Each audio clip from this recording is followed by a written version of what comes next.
Hey, my name is Reagan Wood. I'm in Jess Estrada and Melissa Aguilar-Ream's class at 6 p.m. and I started CrossFit in early February, I believe, of this year.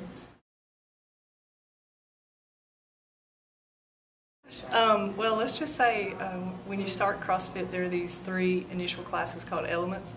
And so leading up to that time, my husband and I had been building a house. And so I realized, looking back, I hadn't been going to spinning classes as much because I was always going to the house, seeing how things were progressing and managing that project. So needless to say, I was out of shape. So the initial classes called Elements, I was so sore that I really couldn't move. Like, the other 2 people in class weren't sore at all, but I was like, I'm so sore I can't move. So that was how it started.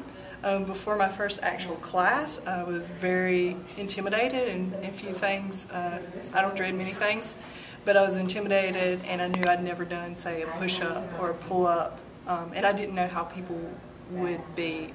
I'm used to high school sports where I was the younger girl and I start playing with the older girls, and they're mean and they'll hit you in the head with a basketball if you're not paying attention. And so I found a very different environment in which everybody's working on their own goals and is very supportive of everyone else doing what they need to do to get where they want to be.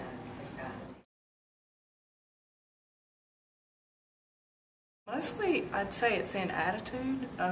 This comes from somebody who's a very happy, peppy, energetic person, but I find that I approach every challenge in my life in a similar way to how I approach a workout, which is you're thrown these crazy things that seem impossible, and you learn how to tackle one goal at a time by making small sets of goals.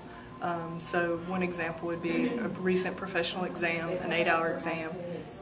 When I'm sitting in that exam, I think, if I can get through 45 minutes of X workout, I can definitely sit here and do this.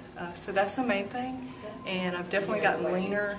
I feel like this may sound crazy, I feel like I'm getting closer to being in as good a shape as in high school. I'm not there yet, but I'm about to be 30, so that gives me a lot of joy. So those are the main things.